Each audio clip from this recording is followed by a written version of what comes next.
Hello, everyone. Welcome to our virtual augmented reality presentation. I'm Jesse. I'm Jonathan. Hi, Mauricio. And I'm Catrina. So what is VR or AR? VR is computer-generated virtual simulation where a person can immerse and interact with an artificial, completely virtual 3D environment via technology. AR is an interactive experience in the real physical world, altered through computer-generated enhancements and overlays. Now, they may sound similar, but they vary in different aspects and utilizations. For VR, it is a fully artificial 360-degree virtual environment. A good VR environment completely disconnects you from the real physical world as you immerse in a fully artificial world. An example would be the VR headset, where all you see and experience is the enclosed VR projected into your view. For AR, it is an enhancement of your everyday life with the use of virtual overlays. For example, live view maps on your phone where you can see the virtual directions on top of a live view of the street that you're on. In short, VR creates a completely virtual environment while AR alters or enhances the user's real physical environment. So how does it all work? For VR, the basics of VR equipment, such as a device to generate the visuals and VR headset to see the visuals. Devices are often a computer or phone which holds the software to generate the VR world. A VR headset is an enclosed hardware display that projects and simulates immersive visuals. As you see in this picture here of a VR roller coaster at Six Flags, the top corner shows the people wearing a VR headset while riding on a normal physical roller coaster. The large picture shows the exciting visuals that the riders are seeing from their headset. The visuals change in accordance to the physical roller coaster path to give the riders a fully immersive experience of an exciting roller coaster ride. In addition to a computer and headset, haptic technology and spatial audio is also available for VR. Haptic tech helps to recreate a sense of touch through vibrations and motions. A basic haptic tech equipment is sensory gloves, which enables the wearer to feel the touch of objects in the virtual environment. Spatial audio is audio that mimics real-world sound behavior. Wherever you hear something far away from a direction, it will mimic that. Motion platforms and seats also exist to mimic motions as you move around the virtual world. Here is a short video showing the various utilizations of VR.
As you can see, VR has many possibilities, including virtual hands-on job training.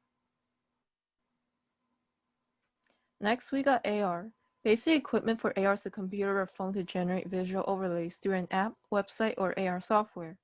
Here we have an example of live view map navigation that shows you virtual routes and details on your device screen over a live view area.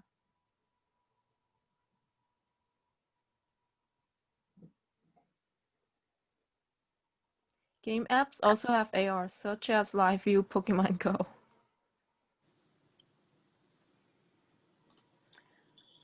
Companies such as Amazon incorporate AR view into their online shopping experience, enabling customers to view overlays of furniture and appliances in their home so they can see whether it fits their layout and space. In general, AR is less equipment intensive compared to VR, enabling it to be more accessible for the general public.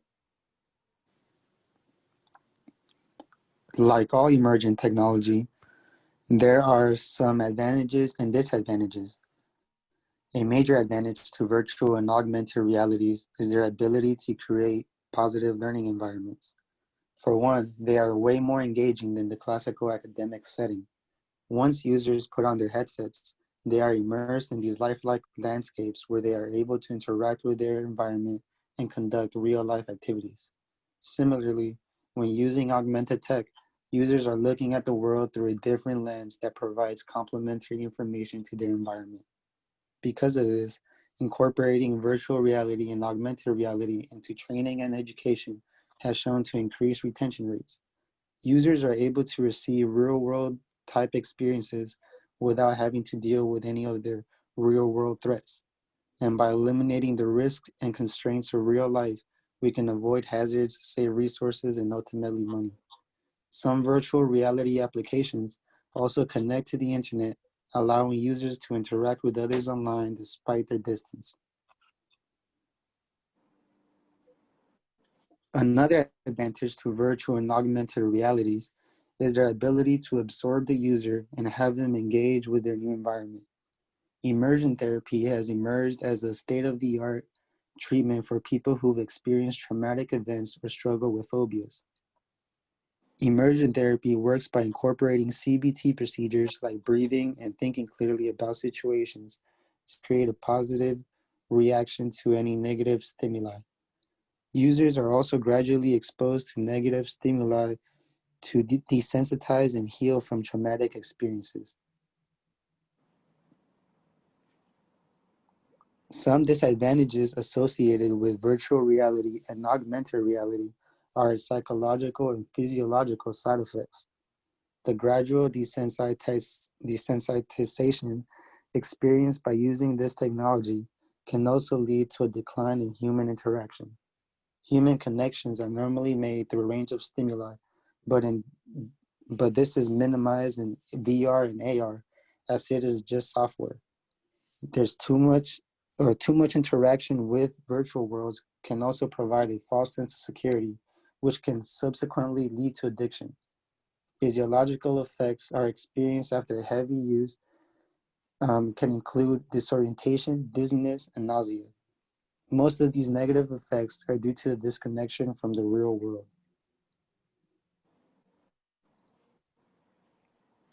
Here we'll focus on some of the risks and challenges that surround VR and AR technology.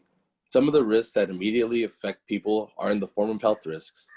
VR and AR can at times cause health risks such as anxiety, nausea, eye strain, and radiation exposure. Anxiety, for example, is caused by the immersive nature of virtual and augmented reality that can induce stress or anxiety after watching something traumatic or gruesome. The next risk is that VR and AR hardware or applications can impair or distract the user's vision, putting themselves and others in danger. When you use things such as VR glasses while driving, like in this image to the right of the slide, augmented reality can cause you to misjudge the speed of oncoming cars, underestimate your reaction time, and unintentionally ignore the hazards of navigating in the real world.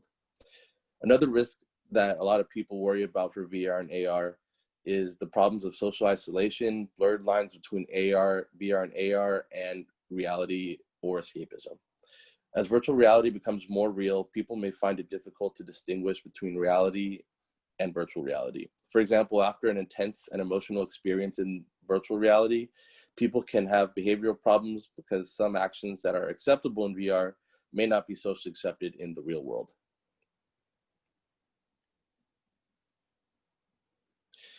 To continue, some of the risks of VR and AR are health, with VR and AR collecting data, problems of personal privacy arise. Collecting data is an essential part of VR and AR functioning. These devices gather data on not only the users of the device, but also the people being viewed through the devices. So this may not be ideal for ensuring personal privacy. The next risk is VR and AR is vulnerable to security threats and unauthorized access by hacker attacks and malware. Like any other connected technology, AR is vulnerable to security threats and unauthorized access by hacker attacks and malware. Going back to driving, for example, a hacker can misdirect the driver using AR-powered navigation system and cause accidents. Lastly, this technology could potentially create larger gap of career inequality. Workers with training and experience with AR technology might be preferred over those who aren't familiar with the technology. And this is why it could lead to an even wider gap between tech-savvy people or people who can afford it and those without such digital familiarity and can't afford it. Along with risks also come a few challenges for VR and AR. VR and AR companies need to further test products on people of all ages and physical abilities. With new technology, they need to make sure it's able to safely cater to all people. Finding out how much data to regulate through various VR and AR applications, and devising ways to preserve personal privacy and data. Again, this goes back to the security issues and figuring out how much data needs to be used to have VR and AR function properly. Another challenge we might have with this technology is that it may be subject to government oversight and slowing innovation. The government realizing VR and AR's capabilities and its impact on society may result in them stepping in to regulate the innovation and production process.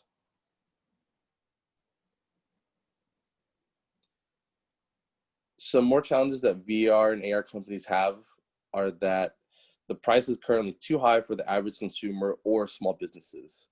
The majority of engaged customers can't afford buying VR gear. But on the other hand, companies in the VR, AR industry currently can't afford lowering prices to a reasonable level. With VR and AR still in the beginning stages, content is lacking. The VR and AR industry is still waiting for its killer app. Video games are obviously the most lucrative market right now, but there hasn't been amazing innovative content to attract enough attention to VR. And lastly, the last challenge that VR faces is that VR and AR currently are seen as a gimmick among the general public. There's a lack of acceptance from anyone beyond tech enthusiasts and early adopters. The majority of the public perceive it as an expensive gimmick designed for video games. And some of the reasons for this are the perception that the majority of the public have no idea what VR is truly capable of. And because of this, people don't care about VR because they believe it is no use for them. Next, we're going to talk about those industries that utilize AR and VR technologies. The first one is architecture. Architecture, we can create blueprints and 3D models faster with more detail, so everyone can continue moving on with the buildings. The second, aviation and shipping industries. We can simulate trainings more frequently and more cheaply. And we can create 3D models for design, inspections of the aircraft and shipping containers along with the designs. The third, medical or medicine. VR simulates can be used to practice new surgical techniques and new medical softwares, along with the new treatments and testing. Fourth, therapy. Anxiety and addiction can be simulated in broadening and virtual planes of fear of flying for people who have the fear and for new immersive therapies. 5, marketing. It could be used as product inspection, evaluations, and purchasing before you know, just like how we did the furniture, buying it in store, or you can see it in your house now. 6, production. The knowledge can be shared through the VR platforms of the warehouse and logistics of information. 7th, customer service. A company can have representatives work remotely and guide customers through troubleshooting.